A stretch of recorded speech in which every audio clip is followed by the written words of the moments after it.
Et on va reprendre la carte des perturbations avec vous, Magali Chalet. À quoi doit-on s'attendre en commençant par les transports ?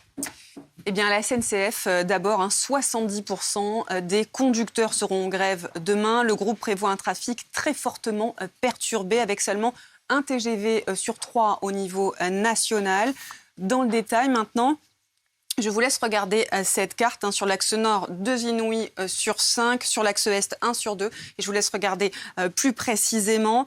Entre les régions, la SNCF anticipe 2 TER sur 10. Et il n'y aura quasiment pas de train intercité, ni aucun train de nuit. Maintenant, la RATP, elle aussi prévoit un trafic très fortement perturbé sur les réseaux RER et sur les métros. Dans le métro parisien, seules les lignes 1 et 14, qui sont des lignes automatiques, fonctionneront normalement. Sur les autres lignes, il y aura entre 1 métro sur 2 et 1 métro sur 4. Des bouts de ligne et de nombreuses stations resteront également fermées. En revanche, les chauffeurs de bus et de tramway assureront 80% du service. Dans les aéroports maintenant, c'est principalement la grève des contrôleurs aériens qui va provoquer des perturbations et des retards. Un vol sur 5 devrait être annulé à Orly. Renseignez-vous auprès de votre compagnie aérienne. Et dans la fonction publique, à quoi doit-on s'attendre ? Eh bien, le préavis de grève qui a été déposé concerne l'ensemble de la fonction publique. Des mairies comme celle de Paris ou Montreuil ont assuré qu'elle resterait porte close. Dans l'éducation, un professeur sur 2 sera en grève de la maternelle au lycée. Et puis, dans le secteur de l'énergie, les grévistes d'EDF devraient de nouveau baisser la production d'électricité, que ce soit dans les centrales nucléaires ou bien dans les barrages. Chez EDF et Engie, des actions des Robins des Bois ou des coupures ciblées pourraient également avoir lieu. Dans les raffineries maintenant, les expéditions de camions seront bloquées. La CGT Pétrole va mener des actions avec les salariés des infrastructures portuaires. Et enfin, dans les stations de ski, les 2 principaux syndicats, FO et la CGT, ont également déposé un préavis de grève pour demain. Magali Chalet, on comptera bien sûr le nombre de manifestants. C'est le temps du comptage, puisqu'à l'Assemblée nationale aussi, on va regarder combien de députés vont voter la réforme. Et c'est Alexis Cuvillier qui est au Palais Bourbon pour BFM TV. On ressort les calculettes dans le camp de la majorité. Oui, là, on sort les calculettes pour compter le nombre d'amendements, vous savez, qui ont été examinés par la Commission des affaires sociales.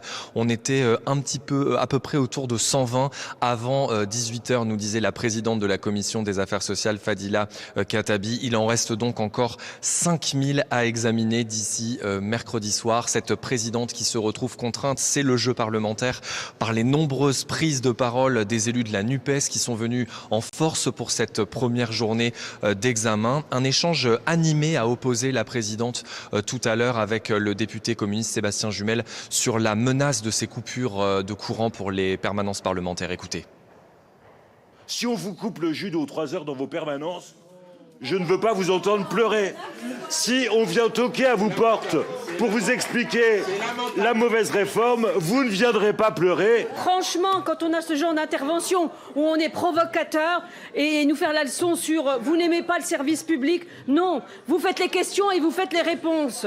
Franchement, c'est insupportable. La majorité des amendements qui ont été examinés aujourd'hui tournaient autour de la question des régimes spéciaux. Un débat presque philosophique, j'allais dire, sur la distinction entre la paresse et le droit au repos a occupé un temps les élus cet après-midi. Il sera matériellement impossible d'examiner tous les amendements déposés, nous disait tout à l'heure Alexis Corbière, le député LFI, qui ne se faisait aucune illusion, mais qui saluait tout de même ce travail en commission qui permet aux oppositions de rôder leurs arguments. Alexis Cuvillier à l'Assemblée nationale pour BFM TV. Sarah Legrain, bonsoir, députée de la NUPES, LFI, de Paris. Il a raison, Gérald Darmanin, vous voulez bordéliser l'Assemblée nationale et ça a commencé aujourd'hui, on vient de l'entendre, dans cette salle de la Commission des affaires sociales. Parce que déposer des amendements sur un texte, c'est bordéliser. C'est ce que pense le ministre de l'Intérieur. Venir aussi nombreux qu'on peut pour justement être entendus et pouvoir montrer, faire la démonstration, parce que là, on commence par étudier le financement. Donc, commencer par faire la démonstration qu'il y aurait bien d'autres façons de financer que de donner 2 ans fermes à tous les Français. Donc non, bien sûr que non, c'est pas bordéliser, c'est faire notre travail. Et voyez-vous, nous sommes travailleurs. Nous avons déposé nombre d'amendements, contrairement à d'autres oppositions en carton qui n'en ont pas déposé un par Alors vous par parlez député. de... Attendez, parce que l'autre opposition, c'est le Rassemblement national, c'est ça? Par exemple, eux, ils n'étaient pas, par exemple, vendredi, en commission des affaires, en commission des finances. Sur les 11 députés RN qui pouvaient être là, il y en avait que 2. Alors du coup, effectivement, c'est passé. Nous, on était là autant qu'on pouvait être. Donc, heureusement que la NUPES est là, vous dites. Bien sûr. D'ailleurs, c'est ce qu'a montré la législative partielle, c'est que quand il s'agit de battre les macronistes, c'est la NUPES qui s'en sort. André Cotarac, le Rassemblement national, ils ont piscine en ce moment? Nous, on est opposés à la réforme. Et d'ailleurs, je Oui, crois on ne que vous voit pas? Comment ça, on ne nous voit pas? On est la commission, moi j'ai entendu les députés NUPES, j'ai pas entendu les députés RN. Non, ce que j'ai vu surtout, c'est pas vendredi dernier, c'est dimanche dernier, lors d'une élection partielle qui a fait perdre une élue Rassemblement national sortante, mais qui a fait élire un député macroniste. C'est-à-dire que la France insoumise, qui dépose 6000 amendements, qui braille dans la rue, en réalité a fait élire un député macroniste de plus qui votera cette réforme des retraites absolument odieuse. Premier point. Très Deuxième intéressant point, comme démonstration, parce que point, vous montrez que vous n'êtes pas deuxième capable point. de battre les macronistes Deuxième et que point, vous n'avez aucune utilité face aux lois de Macron, puisque vous ne vous mobilisez pas contre et que les électeurs l'ont vu, visiblement. Bon, je vous remercie. La France insoumise a fait élire un député macroniste. La France insoumise a fait élire le candidat Emmanuel Macron en avril 2022. Donc premier point, le Rassemblement national, je crois, est la position la plus crédible, tout simplement parce que nous sommes les seuls. Vous votez toutes leurs lois. C'est pas possible de se faire couper la parole. Oui, parce que vous êtes nombreux sur le plateau, sinon on je n'aura ne vais pas pas couper la parole On a la tout à parole. l'heure. Donc nous sommes, je répète, l'opposition la plus crédible à Emmanuel Macron, tout simplement parce que nous sommes la première force d'opposition, tout simplement parce que nous sommes les seuls à ne pas l'avoir fait réélire. Et puis le Rassemblement national, il est partout. Il est à la fois dans la rue. Moi-même, j'y serai. Il est à la fois à l'Assemblée nationale, il est à la fois dans les collectivités, il est sur les marchés, il lance des campagnes de tracts, d'affiches contre cette réforme des retraites. Mais moi, la France insoumise qui fait réélire Emmanuel Macron, ça ne m'intéresse pas. Moi, la question que je me pose, c'est comment on a pu en arriver là. On a un débat qui n'a pas encore commencé et on a une première ministre qui nous dit, par contre, l'âge de décalage de 62 à 64, on n'y touchera pas. Mais c'est plus de la discussion. On est quand même très loin du compromis qui avait été promis justement par Madame Borne. On a 7 Français sur 10 qui sont opposés à la réforme. Mais je me souviens, moi, du candidat Emmanuel Macron qui nous avait promis un référendum entre les 2 tours. Manifestement, on est très loin du compromis, très loin des discussions, mais surtout dans l'imposition et dans la déclaration d'une guerre Vous sociale. imposez, vous soutenue par la n'écoutez France pas insoumise. et vous ne tenez compte de rien dans la majorité, monsieur le député Madame Armand. Borne a dit les 64 ans, c'est pas négociable. Je crois que la discussion assez triste à laquelle on vient d'assister, où en fait les deux extrêmes sont aveuglés par leur haine anti-macroniste, est assez représentative. Qu'est-ce qui s'est passé ? Qu'est-ce qui s'est passé ? On a eu un président de la République qui a été élu au suffrage universel direct. Une assemblée qui a été élue, avec vous aussi, madame, pour mener ces projets, et en particulier la majorité relative, avec un projet de réforme à 65 ans. On a, dans le cadre des discussions avec les partenaires sociaux, négocié, on est arrivé à un compromis de 64 ans. Et alors... Non, il n'y a pas de compromis. Manifestement, il y a Alors, pas de compromis. pardon. Là, factuellement, c'est faux, puisque la CFDT, par exemple, est contre les 64 ans. Il n'y a pas une personne, en fait, dans le pays qui est pour votre réforme. On arrive à un âge légal de 64 ans. Un compromis avec les syndicats. Je peux pas vous laisser dire ça. En entrée du débat parlementaire. C'est un compromis que vous tentez avec LR, vous êtes même alors pas sûr que de le le débat réussir. parlementaire n'a pas commencé, alors que certains nous menacent, des parlementaires dans l'enceinte de l'Assemblée nationale, nous menacent de couper l'électricité. Mais de quoi parlez-vous ? Les déposes de M. Jumel à l'instant qui se faisait une joie de nous annoncer le couper le jus, qui incitait, vous le soutenez avec un grand sourire. C'est ce sourire qui est quand même intéressant. C'est le sourire de la bordélisation et de la menace. Et votre sourire, je vous le dis, quand vous avez des millions de Français qui vont prendre 2 ans de plus alors qu'ils sont déjà épuisés à la tâche, Madame, sérieusement. personne ne sourit à l'idée de cette réforme, madame. Et... Nous ne sommes pas en train de sourire à l'idée de cette réforme. On voit bien, vous êtes même nous essayons de sauver. C'est une réforme triste.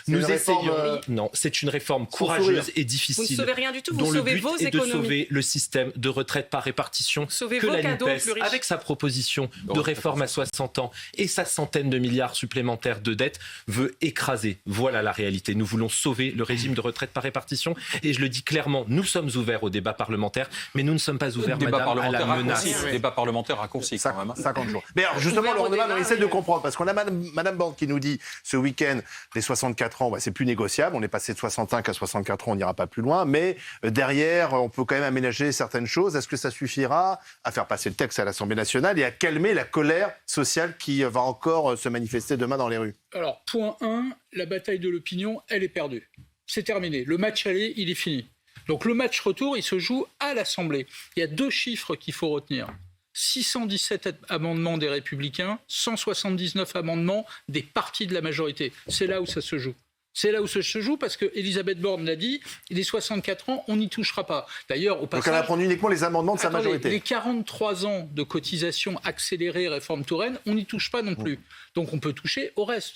Et le reste coûte cher. Donc il va falloir sans doute céder sur un certain nombre de choses. Quand je vois par exemple que 13 députés Renaissance et 3 députés Horizon demandent à ce qu'il n'y ait pas plus de 43 ans de cotisation pour tout le monde, même pour les carrières longues, y compris pour ceux qui ont travaillé entre 18 et 20 ans, et que le gouvernement dit « Ah ben non, ça on peut pas, ça coûte 2 milliards », sur quoi vont-ils lâcher ? Il va bien falloir lâcher pour obtenir ces 289 députés. Il y a le cas aussi des femmes qui ont eu des enfants je vous le fais qui pas sont dire. impactées par cette réforme. Là, je peux vous le dire, il y a, je crois que c'est une dizaine de députés de la majorité, de Horizon, plus les LR, qui demandent effectivement qu'on défale que des trimestres aux femmes qui ont eu des enfants, qui ont toutes leurs années de cotisation, pour qu'elles puissent partir avant les 64 ans. Oui. Et là aussi, ça coûte 4 milliards, on nous dit. C'est assez paradoxal, ce sont les députés de droite qui demandent que la réforme soit adoucie finalement socialement. Mais d'une certaine manière, c'est la démocratie. Il n'y a pas que l'opposition qui peut déposer des amendements. Oui. Et là, on est en train de se rendre compte que la majorité elle-même et les Républicains dont la majorité a besoin déposent eux aussi des amendements qui change la nature partie de cette réforme. Sarah Legrain, ce n'est pas vos amendements qui seront pris, donc si on suit ce que dit Laurent Neumann, ce sont ceux d'Horizon, de Renaissance, de la majorité. Si le gouvernement veut avoir la majorité. En tout cas, ce qui est certain, c'est que nos amendements, ils font des propositions. Ils parlent notamment de la retraite, chez vous qu'on va chercher les voix à 60 ans, et ils portent surtout la voix populaire. Et moi, je ne suis pas pour balayer d'un revers de la main à la veille de la mobilisation de demain, dont je vous assure qu'elle sera absolument incroyable et que tous les indicateurs le montrent. Je ne suis pas pour balayer d'un revers de la main. J'ai l'impression que le gouvernement s'en fiche. Enfin, en tout cas, le gouvernement. Ceux qui soutiennent pas les grèves, soutiennent pas les blocages et prétendent s'opposer. Mais Sarah Legrain, on a l'impression que le gouvernement, finalement, a acté que là, il y aurait du monde dans la rue et que ça ne changerait rien, que maintenant, ça se passe au Parlement. Sauf que la mobilisation, comme vous le voyez, elle s'étend à un certain nombre de secteurs. Elle s'étend aussi à d'autres formes de mobilisation et notamment la question de la grève, qui, je crois, est décisive. Et moi, j'en profite pour saluer toutes celles et ceux qui, demain, feront le sacrifice d'une journée de salaire, qui peut-être vont continuer cette grève et sacrifier plusieurs journées de salaire à un moment où les factures d'énergie explosent parce que le gouvernement n'a rien fait pour bloquer le gaz et l'électricité. Contre-vérité, en direct. Bouclier tarifaire, 15% d'augmentation à la place de 120%. 15%, ce n'est pas une augmentation. Arrêtez de vivre dans votre bulle. La contre-vérité, c'est vraiment une maladie de la NUPES qui se développe de jour en jour. Le bouclier tarifaire, je le dis parce que c'est important que sur votre plateau, on dise des choses vraies. Parce qu'ils n'ont pas de facture d'électricité. Madame, le bouclier, je finis ma phrase si vous le permettez, le bouclier tarifaire limite la hausse de l'électricité à 15%.